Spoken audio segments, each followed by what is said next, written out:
সম্মানিত খামারি ভাইরা, আশা করি আপনারা ভালো আছেন। আমি অ্যানিমেল হেলথ বিডি চ্যানেলের পক্ষ থেকে আপনাদের সামনে আজকেও খুবই গুরুত্বপূর্ণ একটি ভিডিও নিয়ে হাজির হলাম। তো আজকে আমি যে বিষয়টি নিয়ে আলোচনা করব সেই বিষয়টি খুবই ছোট্ট কিন্তু খুবই গুরুত্বপূর্ণ। তো আজকে যে বিষয়টি নিয়ে আলোচনা করব সেটা হচ্ছে হাঁস মুরগির কৃমি রোগ। তো হাঁস মুরগির কৃমি রোগ এই বিষয়টি ছোট্ট হলেও খুবই গুরুত্বপূর্ণ একটি বিষয়। কারণ আপনার হাঁস মুরগি যদি কৃমিমুক্ত না থাকে তাহলে তারা অনেক সমস্যায় পড়বে। মোট কথা তাদের উৎপাদন বন্ধ হবে। আপনি ডিমের জন্যই হাঁস মুরগি পালন করেন আর মুরগি মাংসের জন্যই করেন, সেক্ষেত্রে হাঁস মুরগির উৎপাদন কিন্তু বন্ধ হয়ে যাবে।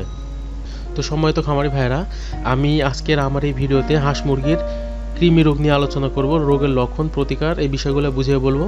তো বিষয়টি আসলে ছোট্ট করে বলবো, যারা এই বিষয় সম্বন্ধে জানেন সেটা খুব ভালো কথা। তো যারা একেবারেই জানেন না হাঁস মুরগির এই কৃমি রোগটি, তো আমার ভিডিওটি মূলত তাদের জন্য। আমি তাদেরকে বুঝিয়ে বললে তারা প্রাথমিকভাবে অনেক কিছুই বুঝতে পারবে। তো ভিডিওটি প্রথম থেকে শেষ পর্যন্ত খুব মনোযোগ দিয়ে দেখতে থাকুন। আর যারা আমার চ্যানেলটি এখনও সাবস্ক্রাইব করেননি তারা চ্যানেলটি এখনই সাবস্ক্রাইব করে দিন এবং নতুন ভিডিওর জন্য পাশের বেল বাটনটি অন করে দিন। তো হাঁস মুরগিতে যে সকল কৃমি পাওয়া যায় সেগুলো হচ্ছে কলিজা কৃমি, শ্বাসনালী কৃমি, অন্ত্রনালী কৃমি, খাদ্যথলির কৃমি এবং অন্ত্রের কৃমি। তো মূলত হাঁস মুরগির এই 5 ধরনের কৃমি দেখা যায়। এই 5 ধরনের কৃমির আক্রমণেই আপনার হাঁস মুরগি খুবই দুর্বল হয়ে পড়ে এবং উৎপাদন বন্ধ করে দেয়। তো যদি আপনার হাঁস মুরগি এই কৃমি রোগে আক্রান্ত হয় সেক্ষেত্রে কিছু লক্ষণ আছে, যে লক্ষণগুলো যদি আপনারা দেখতে পারেন তাহলে বুঝতে পারবেন যে আপনার হাঁস মুরগি কৃমি রোগে আক্রান্ত হয়েছে। তো সর্বপ্রথম যে লক্ষণটা আছে সেটা হচ্ছে মাথার ঝুঁটি সাদা এবং ফ্যাকাশে হয়ে যায়। তো যদি আপনার হাঁস মুরগি এই কৃমি রোগে আক্রান্ত হয় তাহলে তার মাথার ঝুঁটি সাদা বা ফ্যাকাশে হয়ে যাবে।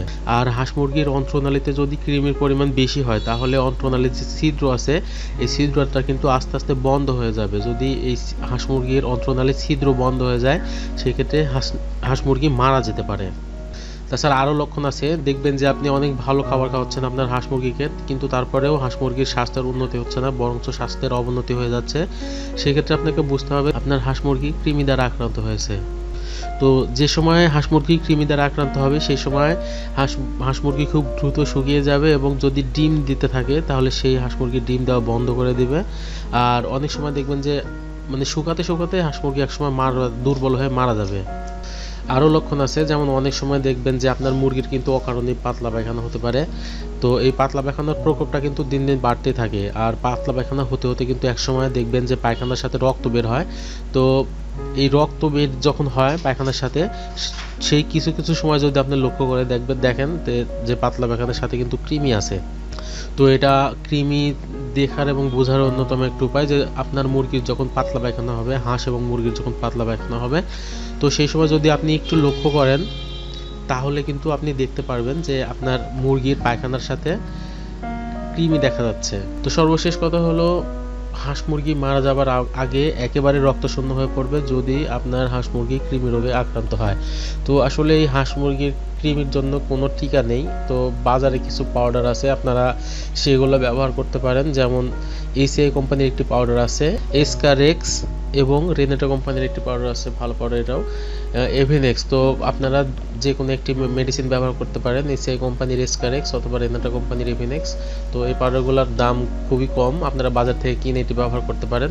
তো যদি কিছু ব্যবস্থাপনা সঠিক রাখা যায় তাহলে হাঁস মুরগিকে কৃমি মুক্ত রাখা যায়। যেমন আমি যে পাউডারগুলোর কথা বললাম, যে মেডিসিনের কথা বললাম, এসকারেক্স এবং এভিনেক্স, এই জাতীয় মেডিসিন ব্যবহার করলে কিন্তু আপনার হাঁস মুরগি কৃমি মুক্ত থাকবে। আর তাছাড়া কৃমি মুক্ত রাখার সবচাইতে ভালো উপায় হচ্ছে আপনি যে ঘরে হাঁস মুরগি রাখবেন সেই ঘরটি অনেক পরিষ্কার পরিচ্ছন্ন, সুন্দর পরিবেশ থাকতে হবে, শুকনা থাকতে হবে, তাহলে আপনার হাঁস মুরগি কৃমি মুক্ত থাকবে।